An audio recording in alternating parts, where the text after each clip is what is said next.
Hello students, AVN knowledge में आप सभी का स्वागत है। तो आज आप लोगों का जो टॉपिक है that is one word substitution, यानी कि आप लोगों को मैं कुछ ऐसी वोकैबुलरी के बारे में बताऊंगी जो आप लोगों को रूट वर्ड के अकॉर्डिंग पढ़नी होती है। रूट वर्ड जो है उसका मीनिंग मैं आप लोगों को पहले ही बता चुकी हूँ कि कुछ शब्द ऐसे होते हैं जिन्हें आप कहीं पर भी देखेंगे। कहीं पर भी से मेरा मतलब है जितने भी वर्ड के वो स्टार्टिंग में या लास्ट में कहीं पर भी आपको दिखाई देंगे तो उन वर्ड्स का जो मीनिंग होगा वो सभी जगह पर आपको सिमिलर ही दिखाई देगा, एक जैसा ही दिखाई देगा। तो जो रूट वर्ड्स हैं वो हमारे लिए बहुत ही इंपॉर्टेंट है, क्योंकि एक रूट को अगर हम पढ़ते हैं तो उस एक रूट से लगभग हम 28 से 30 वर्ड्स का क्या कर सकते हैं, 28 से 30 हम नए वर्ड्स को सीख सकते हैं। समझ रहे हैं आप मेरी बात को? यानी कि एक रूट वर्ड अगर हमें क्लियर है तो उससे रिगार्ड करते हुए 28 से 30 वर्ड्स हम एग्जाम में अपनी डिक्शनरी में लेकर के ही बैठते हैं। ठीक है, तो आज जो वर्ड्स हम पढ़ने वाले हैं वो सभी आपके सामने लिखे हुए हैं। चलिए आइए देखते हैं इनके क्या क्या मीनिंग है। यहाँ पर जो फर्स्ट वर्ड आज मैंने आप लोगों के लिए लिखा है दैट इज जियोलॉजी। ठीक है, क्या लिखा हुआ है यहाँ पर? First word geology. आपको एक रूट वर्ड लॉजी का मीनिंग मैं बताती हूँ। जैसे कि कॉमनली अगर मैं बात करूँ तो आप सभी ने एक वर्ड जरूर सुना होगा दैट इज बायोलॉजी। सुना है सभी ने?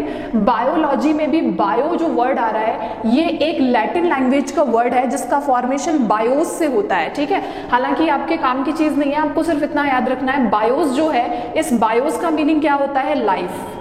ठीक है, बायोस का मीनिंग क्या होता है? लाइफ, या हम कह सकते हैं लिविंग बींग्स। लिविंग बींग्स का मतलब सजीव। और लॉजी की अगर मैं आपसे बात करती हूँ तो लॉजी का मीनिंग क्या हो जाता है यहाँ पर? स्टडी। स्टडी का मतलब किसी की भी अपन कह सकते हैं पढ़ाई करना। ठीक है, तो लॉजी वर्ड यहाँ पर एक रूट वर्ड है लॉजी, जो आपको ध्यान रखना है। तो अगर आप लाइफ की स्टडी करते हैं तो लाइफ की स्टडी को हम क्या कह देते हैं? बायोलॉजी कह देते हैं। ठीक है, जो लाइफ की स्टडी है यानी कि जीवन की पढ़ाई है उसको हमने क्या कह दिया? बायोलॉजी कह दिया। ये जो बायोलॉजी है इसके अंदर हम दो चीजें पढ़ते हैं, यानी कि दो चीजों की हम लाइफ के बारे में पढ़ते हैं। पहला तो हो जाता है आपका, अगर ह्यूमंस की बात करें, मनुष्यों की बात करें, एनिमल्स की बात करें या जानवरों की बात करें, और जो दूसरा हो जाता है वो हो जाता है हमारा प्लांट्स की स्टडी, यानी कि पादपों की अगर हम बात करते हैं तो वो सब्जेक्ट जिसके अंदर आप प्लांट्स की स्टडी करते हैं उसे हम क्या कहते हैं? बॉटनी कहते हैं। क्या कहते हैं? बॉटनी कहते हैं। तो आपसे पूछा जा सकता है कि अ स्टडी ऑफ प्लांट्स। ठीक है, प्लांट्स की स्टडी को हम क्या कहेंगे? बॉटनी कहेंगे। अ स्टडी ऑफ एनिमल्स, तो जो एनिमल्स की स्टडी होती है उसे हम क्या कह देते हैं? जूलॉजी कह देते हैं। अब आपको पता है, मैं आपको पहले ही कह चुकी हूँ, जो वर्ड है लॉजी, इस लॉजी का मीनिंग क्या है? स्टडी। ऊपर बताया मैंने आपको लॉजी, तो ये लॉजी वर्ड कहीं पर भी आएगा तो आप हर वक्त अपने साथ मीनिंग किसका लेगा? स्टडी का ही लेगा। ठीक है, और जो दूसरा वर्ड है हमारे पास दैट इज जू। आप जू का मतलब तो जानते हैं, जू का मतलब चिड़ियाघर, और वहां पर आपको बहुत सारे एनिमल्स ही डेफिनेटली दिखाई देते हैं। ठीक है, तो अगर एनिमल की स्टडी की बात हो रही है, जंतुओं की स्टडी की बात हो रही है, तो उसे हम क्या कह देते हैं? जूलॉजी कह देते हैं। ठीक है, तो ये कॉमन बात हो गई। लेकिन अगर ऊपर जो वर्ड मैंने आप लोगों के लिए लिखा है वो वर्ड मैंने क्या लिखा है? जियोलॉजी लिखा है। ठीक है, तो जियोलॉजी का क्या मीनिंग हो जाएगा? यहाँ पर जो वर्ड है जियोलॉजी, इस जियोलॉजी का मीनिंग क्या हो जाएगा? देखिए, जियो का मीनिंग होता है यहाँ पर आप एक सब्जेक्ट पढ़ते हैं जिसे हम ज्योग्राफी कहते हैं। ठीक है, और उस ज्योग्राफी में आप किसके बारे में पढ़ते हैं? अर्थ के बारे में, यानी कि पृथ्वी के बारे में, है ना। तो जियोलॉजी, जियो वर्ड किससे रिगार्ड कर रहा है? अर्थ से, यानी कि पृथ्वी से। ठीक है, तो यहाँ पर जियो का मीनिंग क्या हो जाता है? पृथ्वी। और लॉजी का मीनिंग मैं आपको पहले ही बता चुकी हूँ कि कहीं पर भी लॉजी वर्ड आएगा तो उस लॉजी का जो मीनिंग होगा वो हर जगह पर क्या आएगा? स्टडी। दैट मीन्स जब आप अर्थ की स्टडी करते हैं, पृथ्वी के बारे में पढ़ते हैं, तो उसको हम क्या कह देते हैं? जियोलॉजी कह देते हैं। क्लियर है? दैट मीन्स आपको एग्जाम में कैसे लिखा हुआ मिलेगा? अ स्टडी ऑफ। ठीक है, अ स्टडी ऑफ अर्थ, यानी कि अर्थ की जो पढ़ाई होती है, पृथ्वी की जो पढ़ाई होती है उसे हम क्या कह देते हैं? जियोलॉजी कह देते हैं। ठीक है, अब आपको एग्जाम में एग्जामिनर कई ऑप्शंस दे सकता है। जैसे उसने क्वेश्चन में लिखा, क्वेश्चन तो आपका ये हो जाएगा अ study of earth is called. ठीक है, और नीचे आपको 4 ऑप्शन दिए होंगे, जैसे एंथ्रोलॉजी, सॉरी जियोलॉजी दे दिया, सेकंड एंथ्रोपोलॉजी दे दिया, तीसरा ऑर्निथोलॉजी दे दिया, चौथा फिजियोलॉजी दे दिया। तो इन चारों में से आपको सही वर्ड को टिक करना पड़ेगा कि इन चारों में से जो सही है वो कौन सा हो जाएगा। तो आपको इसको रटना ही नहीं है, ये रूट है, रूट को रटने की कभी जरूरत ही नहीं होती है। जियो आप पढ़ते हैं एक सब्जेक्ट ग्राफी, जियोग्राफी, जियोग्राफी को जियोग्राफी ही क्यों कह रहे हैं भाई? जियो का मीनिंग क्या है? पृथ्वी, और ग्राफी का मतलब हम कह सकते हैं डायग्रामेटिक प्रेजेंटेशन, जिसमें डायग्राम बना करके उसको बताया गया है, उसी को हमने क्या कह दिया? जियोग्राफी कह दिया। ठीक है, अगर मैं आपसे जियोलॉजी की बात कर रही हूँ, दैट मीन्स जियो का मतलब पृथ्वी और लॉजी का मतलब हो गया आपका स्टडी, यानी कि जब आप पृथ्वी के बारे में पढ़ रहे हैं तो उस सब्जेक्ट को या उस विषय को हम क्या कह देते हैं? जियोलॉजी कह देते हैं। फर्स्ट। नेक्स्ट अगर मैं सेकंड आपसे बात करती हूँ तो सेकंड जो वर्ड है आपका वो है एंथ्रोपोलॉजी। आप लोगों को अगर ऐसा कभी आपने कोई नॉवेल वगैरह पढ़ा होगा और अगर वो किसी ह्यूमन की लाइफ पर बेस्ड है, यानी कि किसी मनुष्य की कहानी पर आधारित है, तो उसमें जरूर आप लोगों ने ये वर्ड पढ़ा होगा, दैट इज एंथ्रोपोलॉजी। एंथ्रोप वर्ड आपको कहीं पर भी दिखाई देगा, एंथ्रोप वर्ड आपको कहीं पर भी दिखाई देगा। मैं यहाँ पर टिक कर रही हूँ, उसको ध्यान रखेंगे, ये रूट है एंथ्रोप। एंथ्रोप का मीनिंग आपको हर जगह पर कहीं पर भी एंथ्रोप दिखाई दे तो उस एंथ्रोप का मीनिंग हर जगह पर क्या हो जाता है? ह्यूमन, यानी कि मनुष्य। एंथ्रोप का मीनिंग हर जगह पर क्या है? ह्यूमन है। ठीक है, और अगर मैं आपसे लॉजी की बात कर रही हूं तो मैं आपको पहले ही बता चुकी हूं कि लॉजी का मीनिंग क्या है? स्टडी, यानी कि वो सब्जेक्ट जिसके अंदर आप ह्यूमन की स्टडी करते हैं, मनुष्य की पढ़ाई करते हैं, उसी को हम क्या कह देते हैं? एंथ्रोपोलॉजी कह देते हैं। ठीक है, अब ये जो एंथ्रोपोलॉजी है इससे रिगार्ड करते हुए कुछ और वर्ड भी मैंने यहाँ पर लिखे हैं, ये आपको दिख रहे होंगे, मिज़ेंथ्रोप और फिलेंथ्रोपिस्ट। मैं इन दोनों वर्ड्स के मीनिंग भी आपके साथ में यहीं पर डिस्कस करना चाहूंगी क्योंकि ये दोनों इसी से रिगार्ड करते हुए वर्ड है। ठीक है, पहले मैं इसका मीनिंग लिखती हूँ कि एंथ्रोप का मीनिंग क्या हो गया? ह्यूमन, मनुष्य, और लॉजी का मतलब पढ़ाई, यानी कि जिस सब्जेक्ट में आप मनुष्य की पढ़ाई करते हैं उसको हम क्या कह देते हैं? एंथ्रोपोलॉजी कह देते हैं। ठीक है, यहां पर मैं लिख सकती हूं स्टडी ऑफ ह्यूमन।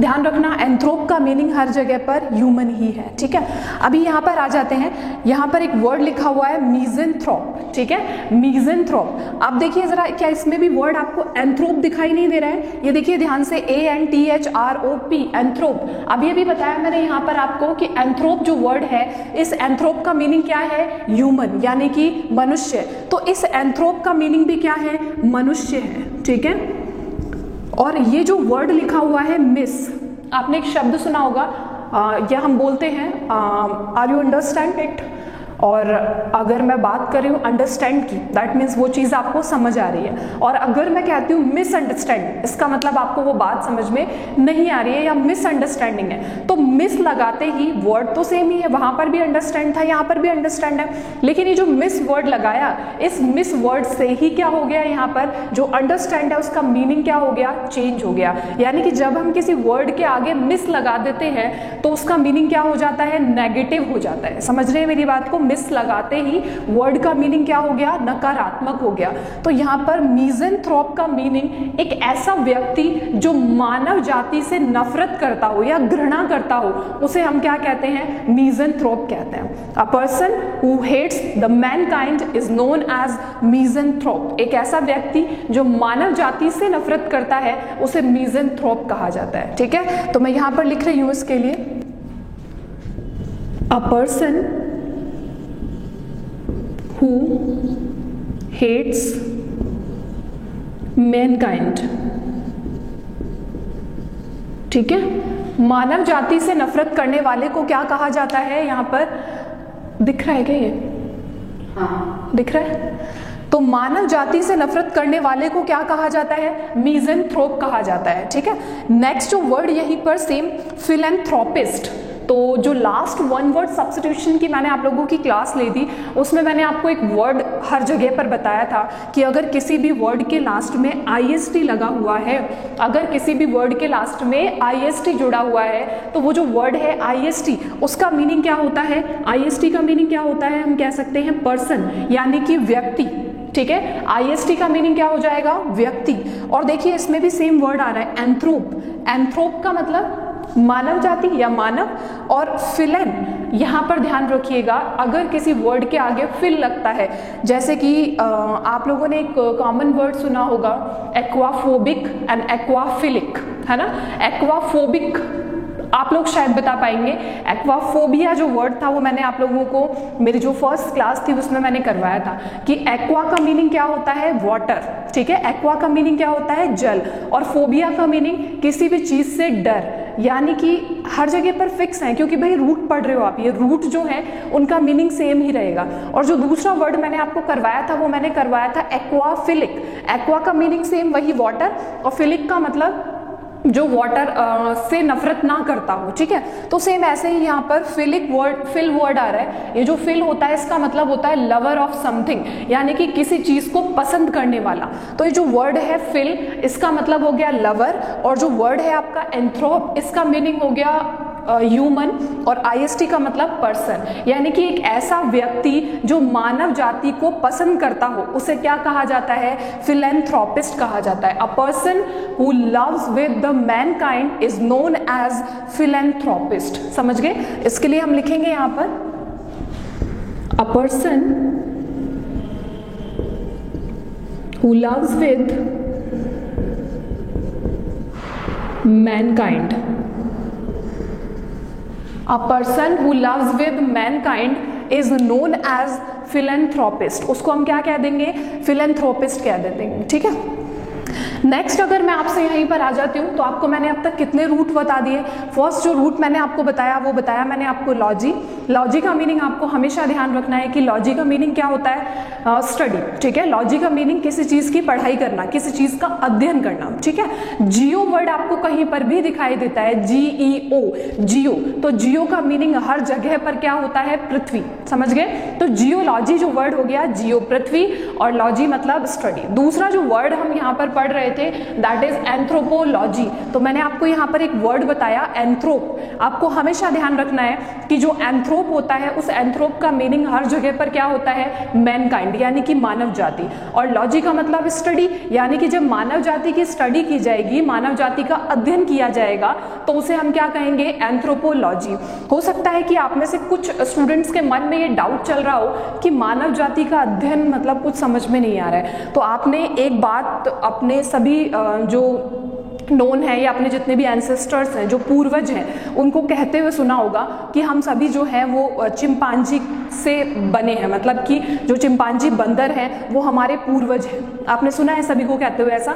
तो जो चिंपांजी है वो चिंपांजी से लेकर के मनुष्य तक के निर्माण की प्रक्रिया जो है, वो जो स्टडी होती है, वो जो पढ़ाई होती है कि सबसे पहले जो बंदर आए थे उन्हें हम हनुमान लंगूर कहते थे। समझ गए मेरी बात को।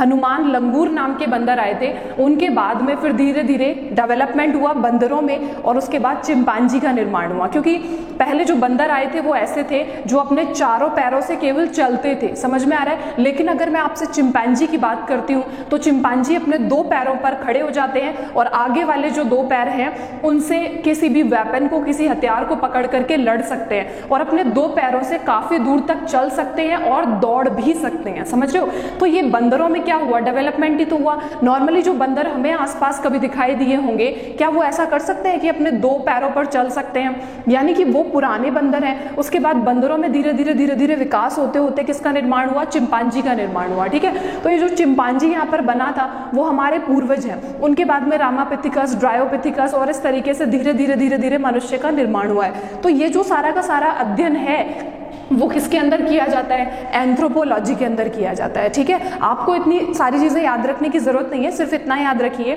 कि जो एंथ्रोप है उसका मीनिंग क्या है, ह्यूमन यानी मनुष्य, और लॉजी का मतलब क्या है, स्टडी यानी कि उसका अध्ययन। नेक्स्ट अगर मैं बात कर रही हूं तो यहाँ पर कुछ वर्ड है, मिस वर्ड कहीं पर भी शब्द के आगे अगर आपको लगा हुआ दिख जाए तो बिना किसी डाउट के समझ लेना कि ये कोई नेगेटिव मीनिंग ही देगा। ये सेंटेंस का ये जो वर्ड है, सॉरी, ये हमेशा नेगेटिव मीनिंग देगा, कोई पॉजिटिव मीनिंग ये वर्ड नहीं दे सकता।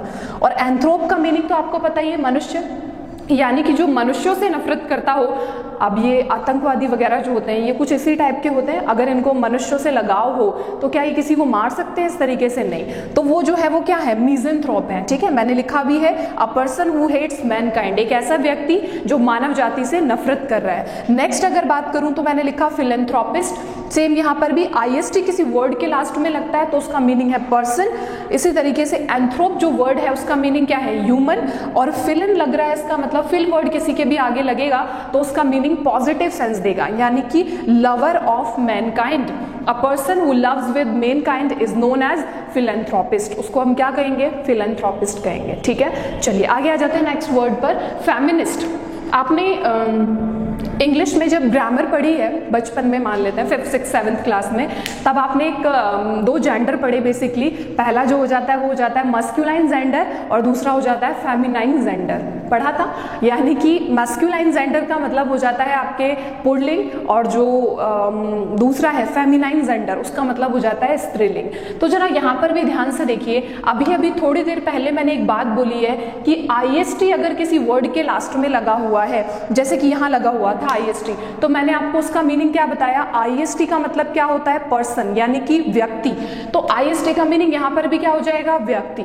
और यहाँ पर दूसरा वर्ड जो है वो है feminine.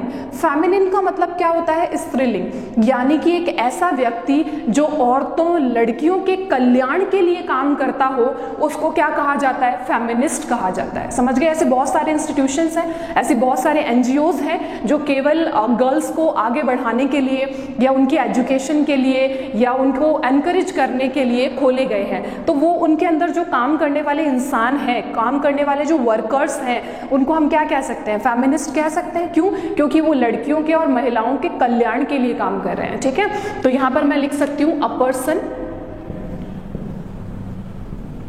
Who works for the welfare of,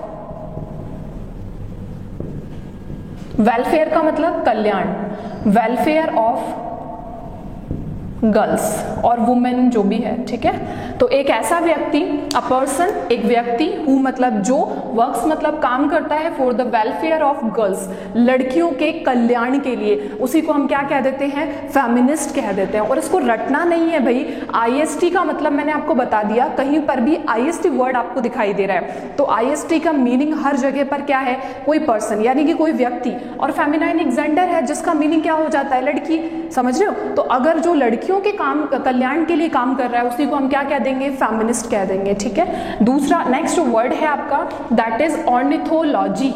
ये क्या वर्ड आ गया? ऑर्निथोलॉजी। अब यहाँ पर समझिए, लॉजी वर्ड आ रहा है और मैं आपको पहले ही बता चुकी हूँ कि लॉजी वर्ड कहीं पर भी आएगा तो उसका मीनिंग हर जगह पर क्या होगा? स्टडी, यानी कि किसी चीज का अध्ययन करना।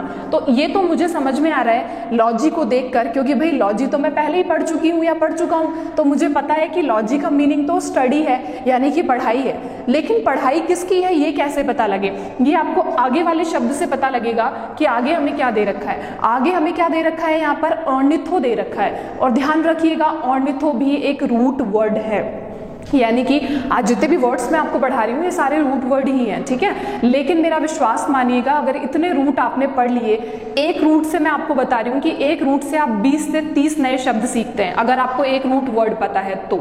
ठीक है, अगर आप इतने सारे रूट वर्ड पढ़ेंगे तो सोचिए आपकी डिक्शनरी के अंदर कितने नए शब्द ऐड होंगे। और ये चीजें आपको, जैसे अगर आप लोगों ने मेरा लास्ट वन वर्ड सब्स्टिट्यूशन वाला वीडियो देखा है तो आपको समझ में भी आ रहा होगा कि कुछ ऐसी चीजें चल रही हैं जो हम लास्ट वीडियो के अंदर भी देख चुके थे और वहां पर भी उनका मीनिंग जो था वो सेम निकल रहा था और यहाँ पर भी इनका जो मीनिंग है वो सेम निकल रहा है। ठीक है, तो यहाँ पर ध्यान से देखिए जरा, जो लॉजी वर्ड है उसका मीनिंग क्या हो जाता है? स्टडी। और जो नेक्स्ट वर्ड है ऑर्निथो, इस ऑर्निथो का मीनिंग क्या हो जाता है? पक्षी। ठीक है, ऑर्निथो वर्ड कहीं पर भी आएगा तो ऑर्निथो का मीनिंग हर जगह पर होता है बर्ड्स, यानी कि पक्षी। ठीक है, तो ये ऑर्निथो जो वर्ड है या जो पक्षी शब्द है, इसमें अब आप लोगों को शायद मेरी बात समझ में आ गई होगी कि अगर मैं आपसे पूछूं कि ऑर्निथोलॉजी क्या है तो आप लोग मुझे बता सकते हैं the study of birds is known as ornithology, यानी कि पक्षियों की जो पढ़ाई होती है उसी को हम क्या कहते हैं? ऑर्निथोलॉजी कहते हैं। क्योंकि ऑर्निथो वर्ड का मीनिंग क्या हो गया? पक्षी, और लॉजी वर्ड का मीनिंग क्या हो गया? स्टडी। ठीक है, तो यहां पर the study of birds, the study of birds. ठीक है, नेक्स्ट जो वर्ड है दैट इज फिजियोलॉजी, है ना। जो नया शब्द है वो है आपका फिजियोलॉजी। तो फिजियोलॉजी में आपको क्या पढ़ना होगा, यानी कि मैं अगर बात करूं तो अब इस शब्द को जरा ध्यान से देखिए। क्या आप लोग किसी चीज का, इस वर्ड का मीनिंग पता कर पा रहे हैं कि फिजियोलॉजी का मीनिंग क्या होना चाहिए? देखिए, लॉजी वर्ड आ रहा है तो क्या आपको समझ में नहीं आ रहा कि लॉजी का मतलब ये भी कोई ना कोई स्टडी है, किसी ना किसी चीज का यहाँ पर भी क्या हो रहा है, अध्ययन ही हो रहा है, किसी ना किसी चीज की पढ़ाई तो यहाँ पर भी हो ही रही है। अब ये जो अध्ययन हो रहा है या जो पढ़ाई हो रही है वो किसकी हो रही है? फिजियो की। फिजियो का मतलब क्या समझते हो? फिजियो का मतलब आपने एक वर्ड सुना होगा फिजियोथेरेपिस्ट, है ना। यानी थेरेपी का मतलब क्या समझते हो? थेरेपी, फिजियो, यानी कि फिजियो वर्ड कहीं पर भी आता है, या फिजिशियन, ये शब्द जो आते हैं वो आपके शरीर से रिगार्ड करते हैं। फिजियो वर्ड कहीं पर भी आ जाए तो वो आपके किससे रिगार्ड करेगा? शरीर से। यानी कि जिसके अंदर आप शरीर की स्टडी करते हो, शरीर के अंगों का अध्ययन करते हो, उसको हम क्या कह देते हैं? फिजियोलॉजी। जैसे आप हार्ट की स्टडी कर रहे हैं, आप किडनी की स्टडी कर रहे हैं, ठीक है, आप स्टमक की स्टडी कर रहे हैं, तो ये सारी की सारी जो स्टडियां हैं इनको हम क्या, स्टडीज हैं, इनको हम क्या कह देते हैं? फिजियोलॉजी कह देते हैं। समझ गए? तो study of human body, study of human body, मानव के शरीर का अध्ययन जो है उसी को हमने क्या कहा? फिजियोलॉजी कहा। ठीक है, तो देखिए यहाँ तक कितने सारे रूट वर्ड मैं आपको बता चुकी। पहला रूट है आपका लॉजी, दूसरा रूट है आपका जियो, तीसरा जो रूट है वो है आपका एंथ्रो, चौथा जो रूट है वो है आपका आईएसटी, देन उसके बाद में ऑर्निथो, उसके बाद में फिजियो। ठीक है, इतने सारे रूट वर्ड मैंने यहाँ पर आपको बताए हैं। ये आपको हर जगह पर ध्यान रखने हैं कि कहीं पर भी अगर ऑर्निथो वर्ड आ रहा है तो ऑर्निथो का मीनिंग हर जगह पर। अब जैसे ऑर्निथोलॉजी मैंने आपको बताया कि ऑर्निथोलॉजी का meaning a science which deals with the study of birds, यानी कि एक ऐसा विज्ञान जो पक्षियों के अध्ययन पर चर्चा करता है, उसी को हम क्या कह देते हैं? ऑर्निथोलॉजी कह देते हैं। ठीक है, लेकिन अगर मैं एक और वर्ड आप लोगों के सामने यहाँ पर बनाती हूँ और बोलती हूँ ऑर्निथोलॉजिस्ट का मीनिंग क्या हो जाता है? अब आप मुझे बता पाएंगे ऑर्निथोलॉजिस्ट का मीनिंग क्या हो जाएगा? एक ऐसा व्यक्ति जिसने पक्षी जो है उन पर अध्ययन कर रखा है, तो वो एक तरीके का डॉक्टर ही हो गया। तो ऑर्निथोलॉजिस्ट हम किसे कह देते हैं? पक्षियों के डॉक्टर को कह देते हैं। समझ गए मेरी बात को? तो आपको इस तरीके से, अब वहां पर कुछ भी नया नहीं था। ऑर्निथो आपको पता था कि पक्षी है, लॉजी आपको पता था स्टडी है, आईएसटी आपको पता था पर्सन है। तो आप इन चीजों को क्या लिंक नहीं कर सकते कि एक ऐसा व्यक्ति जो पक्षियों पर अध्ययन कर चुका है तो वो पक्षियों का डॉक्टर ही होगा, उसे हम क्या कह देंगे? ऑर्निथोलॉजिस्ट कह देंगे। ठीक है, नेक्स्ट वर्ड पर आते हैं, दैट इज सिस्मोलॉजी। अब यहाँ पर भी सेम वर्ड आ रहा है लॉजी, और मैं आपको बता चुकी हूँ कि जो लॉजी वर्ड है उस लॉजी का मीनिंग क्या होता है? स्टडी, यानी कि किसी ना किसी चीज की पढ़ाई हो रही है। सिस्मो, अगर आप लोगों को थोड़ा सा आइडिया है तो जो हम कह सकते हैं जो भूकंप वगैरह है, अर्थक्वेक है, उसको मेजर करने के लिए, उसको मापने के लिए हम सिस्मो का यूज करते हैं। ठीक है, तो यहाँ पर सिस्मो का मीनिंग भूकंप और लॉजी का मीनिंग स्टडी, यानी कि जिसमें आप भूकंप के बारे में यानी कि अर्थक्वेक के बारे में स्टडी करते हैं, उसी को हम क्या कह देते हैं? सिस्मोलॉजी कह देते हैं। तो मैं यहाँ पर लिख सकती हूँ the study of earthquake, the study of earthquake, भूकंप का अध्ययन क्या कहलाता है? सिस्मोलॉजी कहलाता है। ठीक है, नेक्स्ट जो वर्ड है दैट इज बायगैमिस्ट। बाय का मीनिंग क्या समझते हो? देखो इसमें कुछ 3 वर्ड हैं जो हमें समझने हैं। आईएसटी का मतलब मैं आपको बता ही चुकी हूँ कि आईएसटी वर्ड कहीं पर भी आता है तो आईएसटी वर्ड का मीनिंग हर जगह पर क्या होता है? पर्सन, यानी कि व्यक्ति। ठीक है, और बाय का मतलब क्या होता है? दो। बाय वर्ड कहीं पर भी आएगा तो बाय का मीनिंग हर जगह पर क्या होगा? दो। और नेक्स्ट जो वर्ड है वो है आपका गैमी, यानी कि गैमेट की बात हो रही है। अब जो साइंस के स्टूडेंट हैं शायद वो समझ गए होंगे कि गैमेट का मीनिंग क्या होता है? युग्मक। ठीक है, गैमेट का मीनिंग क्या होता है? युग्मक। अगर युग्मक मतलब युग्मक 2 तरीके के, नर और मादा। ठीक है, तो नर और मादा 2 तरीके के गैमेट हैं यहाँ पर। तो बायगैमिस्ट का जो मीनिंग है, बायगैमिस्ट का, उसका मीनिंग क्या हो जाता है? एक ऐसा व्यक्ति जिसने क्या की हो? 2 शादियां की हो, यानी कि चाहे वो हम कह सकते हैं कोई लड़की है जिसने 2 शादियां की हैं, या कोई लड़का है जिसने 2 शादियां की हैं, उन्हें हम क्या कह देंगे? बायगैमिस्ट कह देंगे। ठीक है, तो मैं यहाँ पर लिख रही हूँ a person who have two wife or two husband। अब भाई अगर कोई लड़की है तो उसके दो हस्बैंड हैं और कोई लड़का है तो उसके दो वाइफ हैं, उसी को हम क्या कह देते हैं, बायगैमिस्ट कह देते हैं। नेक्स्ट वर्ड है दैट इज सेलिबेट। सेलिबेट का मीनिंग क्या समझते हैं आप लोग? सेलिबेट एक ऐसा व्यक्ति जो इस बात का प्रण ले चुका है कि उसे जिंदगी में कभी भी शादी नहीं करनी है, यानी कि वो हमेशा क्या रहेगा, सिंगल ही रहेगा। उस तरीके के इंसान को हम क्या कह देते हैं, सेलिबेट। लेकिन एक बात ध्यान रखना, ये साधु सन्यासी या इस तरीके का इंसान नहीं होता है। इसके अदर भी तो बहुत सारे ऐसे इंसान होते हैं जो शादी ना करने का डिसीजन लेते हैं, वो चाहे रीजन उनकी लाइफ का कुछ भी हो, बट शादी ना करने का डिसीजन लेते हैं, लेकिन साधु सन्यासी नहीं है ये, ठीक है। तो सेलिबेट आपको ध्यान रखना पड़ेगा, ये विदाउट रूट वर्ड है, समझ रहे हो मेरी बात का मतलब? इसका कोई रूट वर्ड नहीं है, कहीं से इसका कोई ओरिजिन नहीं है, बस आपको ध्यान रखना है। सेलिबेट मतलब a person who take an oath that he doesn't marry with anyone, ठीक है। तो यहां पर आप लिखेंगे अ पर्सन, एक व्यक्ति, हु जो टेक एन ओथ, ओथ का मतलब शपथ, take an oath to live single, ठीक है। अकेला रहने का, अकेला जीवन जीने का जिसका विचार बन चुका है, उसी को हम यहां पर क्या कह रहे हैं, सेलिबेट कह रहे हैं, ठीक है। नेक्स्ट जो लास्ट वर्ड है हमारा वन वर्ड सब्स्टिट्यूशन का, दैट इज मीजोगैमिस्ट। अब यहां पर आप शायद मुझे मीनिंग बता पाएंगे, ठीक है। मिस का मतलब यहां पर मैंने अभी भी बताया कि कहीं पर भी मिस वर्ड आ जाए तो मिस का मीनिंग हर जगह पर क्या है, नेगेटिव, यानी कि नफरत करने वाला कह सकते हैं अपन यहां पर। तो मिस का मतलब तो हो गया नफरत, आईएसटी का मतलब हो गया व्यक्ति, और गैमिट का मतलब हो गया आपका नर और मादा, ठीक है। तो एक ऐसा व्यक्ति जो क्या करता है, अगर वो लड़का है तो उसे लड़कियों से नफरत है, और अगर वो लड़की है तो उसे लड़कों से नफरत है। इस टाइप का जो इंसान है उसे हम क्या कह देते हैं, मीजोगैमिस्ट कह देते हैं। A person who hates with the opposite sex person is known as misogamist. एक ऐसा व्यक्ति जो विपरीत जो लिंग है उसके लिए क्या है, अपन कह सकते हैं यहाँ पर उससे नफरत करता है, उसी को हम क्या कह देते हैं, मीजोगैमिस्ट कह देते हैं, ठीक है। तो मैं यहाँ पर लिख रही हूँ a person who hates with other sex person, ठीक है। तो ये सारे के सारे जो वन वर्ड सब्स्टिट्यूशन है जिनमें मैंने आपको रूट वर्ड्स बताए हैं, ये डेफिनेटली आपके लिए बहुत बेनिफिशियल है। अगर आप लोग लास्ट ईयर के क्वेश्चन पेपर सॉल्व कर रहे हैं तो आप लोगों को पता होगा, यहाँ पर एक वर्ड जो है वो मैंने आप लोगों के लिए लिखा था, सिस्मोलॉजी।